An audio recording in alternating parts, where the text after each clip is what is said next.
ये आपके सामने एक नियामक ज्यामिति का क्वेश्चन लिया गया है जो बहुत ही शानदार है। ठीक है, तो क्वेश्चन को ध्यान से पढ़िए, उसके बाद बनाना है। ठीक है, तो बिंदु 6,8 और 2,4 को मिलाने वाले रेखाखंड के मध्य बिंदु की दूरी बिंदु 1, 2 से ज्ञात करना है। ठीक है, क्वेश्चन को फिर से पढ़िए, नहीं समझ में आया तो फिर से पढ़िए। क्वेश्चन को जब तक 2-3 बार नहीं पढ़िएगा तब तक क्वेश्चन आपके बस में नहीं हो पाएगा। ठीक है, तो क्वेश्चन को अपने बस में करने के लिए क्वेश्चन को अच्छा से समझना होगा।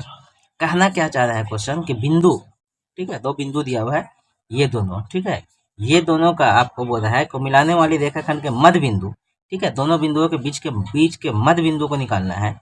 अब मध्य बिंदु निकालने के बाद जो भी बिंदु आएगा उससे, इस बिंदु से क्या निकालना है, दूरी निकालना है। ठीक है, यानी कि यहाँ पे 2 फार्मूला का यूज होने वाला है। पहला तो मध्य बिंदु, तो आइए देखते हैं कि मध्य बिंदु का फार्मूला क्या होता है। तो मध्य बिंदु का फार्मूला, मध्य बिंदु बराबर लिख देना है 2 बिंदुओं के बीच मध्य बिंदु की दूरी, 2 बिंदुओं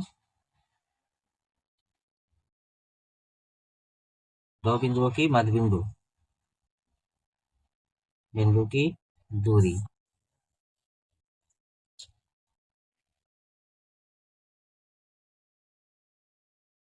दो बिंदुओं के बीच की मध्य बिंदु की दूरी x1 प्लस x2 बटा 2। ठीक है, y1 प्लस y2 बटा 2। ठीक है, मध्य बिंदु के बीच की जो दूरी होता है ना, मध्य बिंदु का जो फार्मूला है ये होता है। ठीक है, यानी आपको पता है कि कोई भी अगर ब्रैकेट में ऐसे लिखा जाता है तो पहले x होता है फिर y होता है, तो इसको हम लोग x समझेंगे, इसको y समझेंगे, इसको भी x समझेंगे, इसको भी y समझेंगे। दोनों में अगर x रहेगा तो गड़बड़ हो जाएगा, इसलिए हम इसको x1 दे देते हैं, y1 कर देते हैं, इसको x2 दे देते हैं, इसको y2 दे देते हैं। ठीक है, अब x1 और x2 को जोड़ना है यहाँ पे फार्मूला के हिसाब से, तो 6 और 2 जोड़िए, 6 प्लस 2 बटा 2 कौमा है। ठीक है, फिर 8 है, उसके बाद 4 है, y वाला देखना है ना, y1 y2 y1 y2, तो 8 प्लस 4 बटा में 2। ठीक है, 6 2 8 बटा में 2 कौमा 8 4 12, 12 बटा 2, काटते हैं तो 6, काटते हैं तो 4।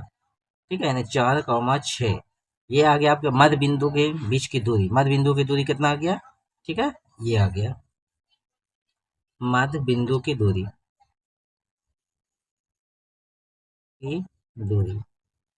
ठीक है, तो जो बोल रहा है आपके मध्य बिंदु की दूरी बिंदु इतना से, यानी बिंदु कितना है 1,2 से ज्ञात करिए। ठीक है, यानी दूरी निकालना है। आप दूरी का फॉर्मूला आपको पता होगा, दूरी का फॉर्मूला क्या होता है, दूरी का सूत्र ये होता है x1 माइनस x2 का whole square plus y1 minus y2 का होल स्क्वायर। ठीक है, दूरी का सूत्र यही होता है। सबसे पहले मध्य बिंदु निकालना है, जो मध्य बिंदु आया ना निकाल के ये वाला, तो इससे इससे दोनों को ले करके और दूरी निकाल देना है। ठीक है, क्वेश्चन को ध्यान से पढ़िएगा तो बिल्कुल समझ में आएगा। ठीक है, तो यहाँ पे हम लोग ये x1 है, y1 x2 y2। ठीक है, 4 में से 1 गया, 4 में से 1 घटा देते हैं, प्लस y1 6 माइनस 2 का होल स्क्वायर, यहाँ 4 में से 1 गया, 3 का होल स्क्वायर, प्लस 6 में से 2 गया, 4 का स्क्वायर, 3 3 9 और 4 4 16, 16 4 20 और 5 25, 25 का निकलता है 5 इकाइयाँ। ठीक है, तो यानी आपका जो दूरी आ गया है वो 5 इकाइयाँ आ गया है। ठीक है, तो आपके सामने अच्छा से क्वेश्चन को डील किया गया है। वीडियो अच्छा लग रहा है तो लाइक कर दीजिए।